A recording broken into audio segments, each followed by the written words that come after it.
This is the scenario the entire world has been preparing for and hoping would never happen. Iran has moved to restrict movement through the Strait of Hormuz.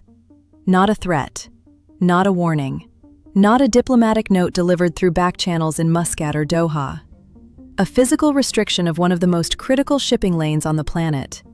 And the White House has responded with a 48-hour ultimatum that, if not met, triggers a military response the scale of which has not been seen since the opening days of the Iraq War in 2003. Let's back up and explain exactly why this matters, because the number of people who understand what the Strait of Hormuz actually is and what its closure actually means is much smaller than the number of people who are going to be affected by what happens in the next 48 hours. The Strait of Hormuz is a narrow passage of water between the southern coast of Iran and the northern coast of Oman.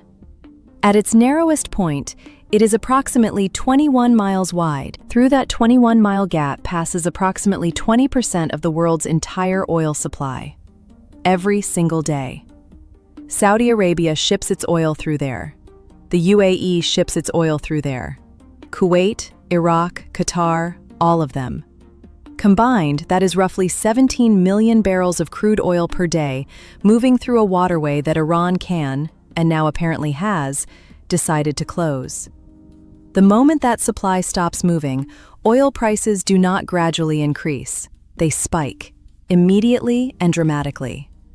Within 2 hours of the first confirmed reports of the Iranian restriction, futures markets had already moved in ways that traders are describing as historic. The word panic is not quite right. Panic implies disorder. What happened in the markets this morning was more like a collective, instantaneous realization of a worst-case scenario that had been modeled and stress-tested for years, but that everyone had quietly hoped would remain theoretical. Analysts who cover energy markets have been warning about this specific scenario for a generation. The consensus estimate has always been consistent across organizations, across governments, across political perspectives. If Iran closes the Strait of Hormuz for more than 72 hours, the disruption to global oil supply is severe enough to trigger an economic crisis that affects every country on Earth. Not just the countries that import Middle Eastern oil, every country. Because oil prices are set globally, and a 20% supply shock does not stay contained to one region. Now here is the part that most people who are reacting to this news are missing. Iran did not wake up this morning and decide to do this randomly. This decision, and make no mistake, this was a decision, did not emerge from nowhere. It is the result of a specific, traceable sequence of events that has been building not for days, but for months. Understanding that sequence is the only way to understand what is actually happening and what is likely to happen next. 6 weeks ago, the United States conducted strikes on 3 facilities in eastern Syria that American military officials described as Iranian proxy infrastructure. The strikes were described as a response to an attack on American personnel. Iran described them as an unprovoked act of aggression and promised consequences at a time and place of Iran's choosing. That phrase, "at a time and place of our choosing," is not rhetorical. It is doctrine. Iranian strategic culture does not operate on American timelines. It operates on Iranian ones. 4 weeks ago, the administration announced a new round of sanctions targeting Iranian oil exports, and specifically targeting the network of intermediaries and shipping companies that had been helping Iran move oil to customers in Asia despite existing sanctions. The new measures were described as the most comprehensive sanctions package ever applied to Iran. Iranian officials described them as economic warfare. Both descriptions are accurate. 2 weeks ago, a diplomatic back-channel that had been operating quietly through Oman produced what appeared to be the outline of a framework for talks. Both sides acknowledged privately through intermediaries that the framework existed. Neither side acknowledged it publicly because acknowledging a back-channel negotiation while simultaneously escalating publicly creates political problems on both sides. The framework collapsed 3 days ago. The specific condition that caused the collapse has not been publicly identified, but 2 sources with knowledge of the negotiations describe it as a fundamental disagreement about sequencing, about which side had to make the first visible move to demonstrate good faith. That collapse is the direct context for what happened this morning. Iran's leadership made a calculation.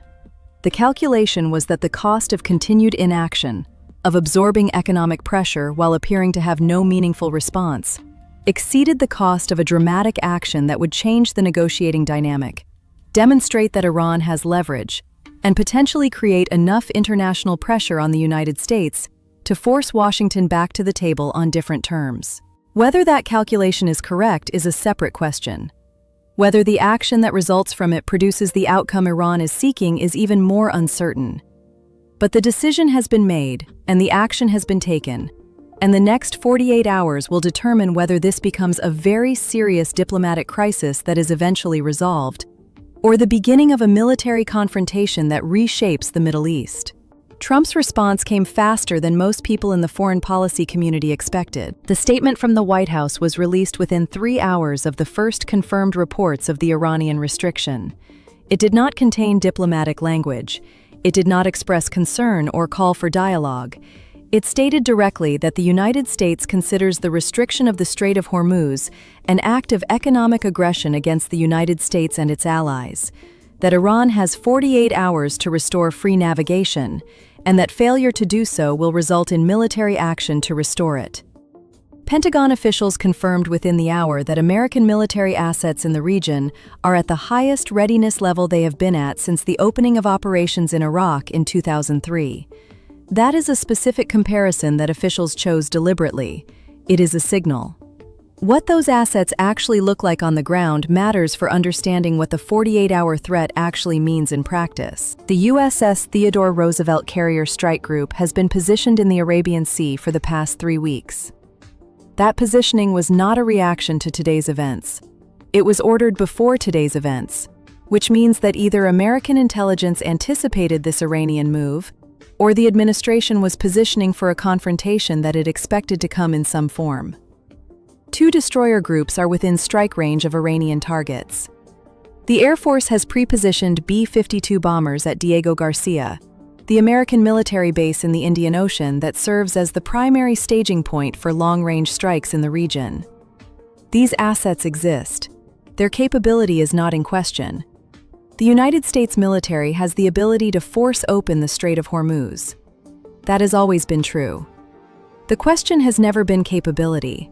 The question has always been consequence. The consequences of military action against Iran are not the same as the consequences of military action against the smaller proxy forces the United States has struck repeatedly over the past several years.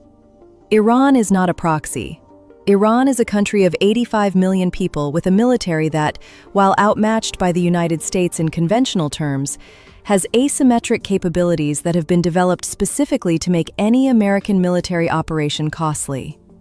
Underground facilities that are hardened against conventional strikes, ballistic missile systems with ranges that cover every American base in the region, naval capabilities designed specifically to threaten shipping in the Gulf, and the network of proxy and partner forces across the region, in Yemen, in Iraq, in Lebanon, in Syria, that can be activated to create simultaneous pressure across multiple fronts. A military operation to force open the strait would not be a clean, quick, contained event. Every serious military analyst who has modeled this scenario publicly has reached the same conclusion. The opening phase might go well for the United States. What comes after the opening phase is where the models diverge dramatically, and where the outcomes range from difficult to catastrophic. Europe's reaction to the American ultimatum has been swift, and it has been revealing. The European Union released a formal statement within 2 hours, calling for restraint and immediate diplomatic engagement. That language, restraint and diplomacy, is the language that European governments use when they are alarmed by American policy and do not support it, but do not want to say so directly. Germany's foreign minister gave a press conference in which every sentence was carefully constructed to avoid explicitly criticizing the American ultimatum, while making absolutely clear that Germany does not support military action. France's response was similar in tone, if slightly sharper in some of its language. This matters because European support, or the absence of it, shapes the international political environment in which any American military action would occur. American military action taken with broad European support is presented to the world as a collective Western decision. American military action taken without European support is presented to the world, and to domestic audiences in Europe, in Asia, across the global South, as unilateral American aggression, regardless of the legal justifications offered. The political costs of those two scenarios are dramatically different. China has said almost nothing. That silence is not neutral. China imports more oil through the Strait of Hormuz than any other country in the world. A prolonged closure of the strait is an economic problem for China on a scale that affects their growth projections, their industrial output, their political stability. China also has more diplomatic leverage with Iran than any Western country. China is one of Iran's most important economic partners. Beijing has relationships in Tehran that Washington has not had for 45 years. If China wanted to use that leverage to push Iran back from this position, it has the tools to do so. The fact that China has not publicly deployed that leverage is a political signal that is being read very carefully in Washington, in Brussels, in Tokyo, in Riyadh. Beijing's silence is communicating something. The debate in foreign policy circles right now is about exactly what it is communicating and what it means for how this crisis resolves. Saudi Arabia is in an extraordinary position. Saudi Arabia ships the majority of its oil exports through the Strait of Hormuz. A prolonged closure is an economic catastrophe for Riyadh. At the same time, Saudi Arabia's relationship with the United States has been complicated by a series of disagreements over the past several years, and Riyadh has been pursuing a parallel diplomatic track with Iran that resulted in a surprising normalization agreement brokered by China 18 months ago. Saudi Arabia does not want an American military operation in its region that could trigger Iranian retaliation against Saudi infrastructure. This is the context in which the 48-hour clock is running. The scenario that most senior officials on both sides are privately hoping for, though few will say so publicly, is a face-saving diplomatic solution that allows Iran to claim it has made its point and demonstrated its leverage, while allowing the United States to claim that its firm stance produced results, while actually involving both sides stepping back from the edge through some mutually agreed-upon sequence of actions that neither side publicly acknowledges as a compromise. That kind of solution is possible. It has happened before in international crises that looked, from the outside, like they were heading toward military conflict. The Cuban Missile Crisis produced exactly this kind of outcome. A back-channel deal that allowed both Kennedy and Khrushchev to claim success, while the real terms remained secret for decades. The diplomatic architecture for something similar exists in this crisis. The Omani Channel, the Qatari Channel, the Swiss representation in Tehran, the intermediaries who have relationships with both sides. Whether those channels can produce something in 48 hours is the question. Diplomatic processes that normally take weeks or months are being compressed into hours. The people working those channels right now are working under pressure that is difficult to fully comprehend from the outside. What happens when the 48 hours expire determines everything. If Iran makes a move, even a small, symbolic move, that the United States can characterize as a step toward compliance, the ultimatum can be extended or reframed. If Iran makes no move and the United States does not follow through on the ultimatum, the credibility of future American ultimatums in this region and potentially globally is significantly damaged.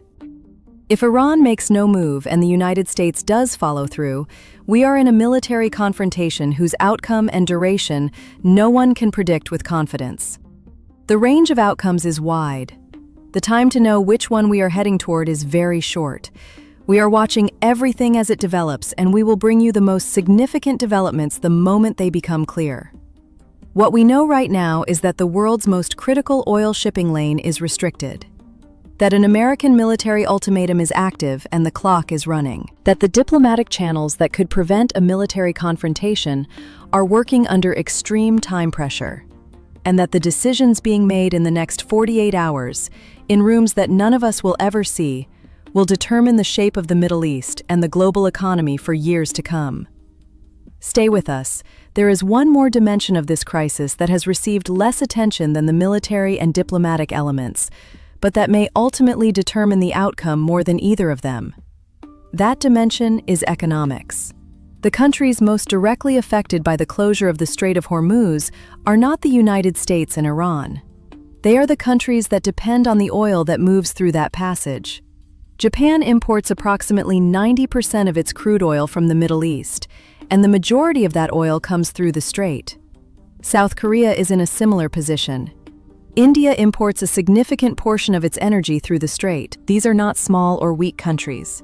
They are major economies with significant diplomatic influence, and with the kind of relationships with both the United States and Iran that give them potential leverage in a crisis like this one. The Japanese government has been in contact with both Washington and Tehran in the past 24 hours through channels that Japan has developed specifically for situations of this kind. Japan normalized its relationship with Iran more successfully than most Western allies, partly because Japanese economic interests made a purely confrontational posture impractical, and partly because Japanese foreign policy has developed a tradition of maintaining functional relationships with countries that are in adversarial relationships with the United States. That tradition is now an asset.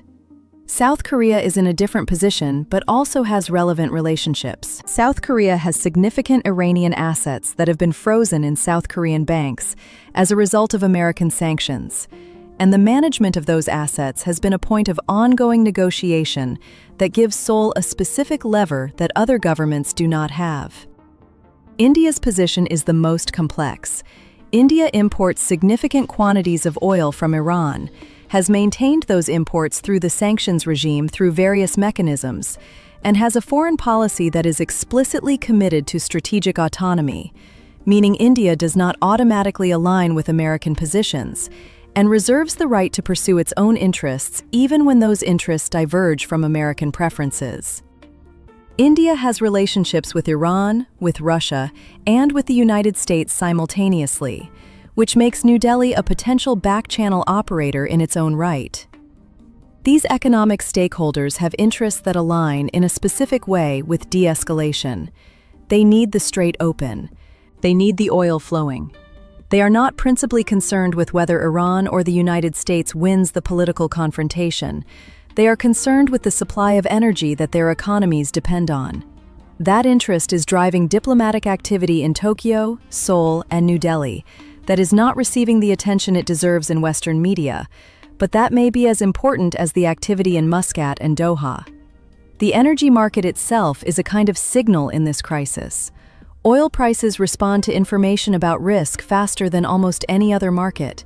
The trajectory of prices in the coming days will tell us something about what the most sophisticated market participants collectively believe about the probability of a prolonged closure versus a quick resolution. If prices continue to rise, the market is pricing in increasing probability of sustained disruption. If prices stabilize or begin to fall from their current elevated level, the market is pricing in increasing probability that a solution is being found. Watching the price is not the same as watching the diplomatic news. It is watching the aggregated judgment of thousands of actors with financial stakes in the outcome, processed into a single number in real time. The American domestic political dimension is also worth considering as a factor that shapes the range of possible outcomes. The crisis is occurring at a moment in the American political cycle where the administration is sensitive to perceptions of strength and weakness. An outcome that looks like Iran defied the United States and paid no price is politically costly. An outcome that looks like a military confrontation that could have been avoided through better diplomacy is also politically costly, though to a different constituency. The political incentive structure pushes toward a resolution that can be characterized as the United States achieving its stated objective, free navigation of the strait, even if the mechanism through which that objective is achieved involves compromises that are not publicly acknowledged. Understanding that political incentive structure helps explain why the 48-hour ultimatum was issued at all, and why it was issued publicly rather than communicated through back channels. The public ultimatum creates domestic political value regardless of whether it is followed through on, because it demonstrates willingness to use pressure and willingness to set red lines. Whether the lines are enforced matters, but the act of setting them publicly has its own political value that is separate from enforcement. This is not cynicism about how governments work. It is an accurate description of the constraints that democratic leaders operate under when managing international crises. They are simultaneously managing the crisis and managing their domestic political environments, and those two tasks sometimes pull in different directions. The skill of crisis management at the highest level is doing both simultaneously, without letting either fail catastrophically. The next development in this story will come from one of several possible directions. A statement from Tehran that provides something the American side can characterize as a step toward compliance. A back-channel agreement that produces a de-escalatory action without a public statement from either side. A provocation from one of Iran's regional proxies that changes the crisis environment. A military action by the United States that either triggers or forecloses the diplomatic tracks. Or the expiration of the 48-hour window with no resolution and the consequent decision about what the administration does next. Each of those developments has a different probability and a different consequence. The distribution of those probabilities is being calculated right now by every government with a stake in the outcome, by every financial institution with exposure to energy markets, by every military planning staff that has to be ready for multiple contingencies simultaneously. None of us outside those rooms knows the distribution with any precision. What we know is that the window is narrow, the stakes are high, and the next decision, wherever it comes from, will move the situation in a direction that makes some outcomes more likely and others less likely. We will be here as all of it develops.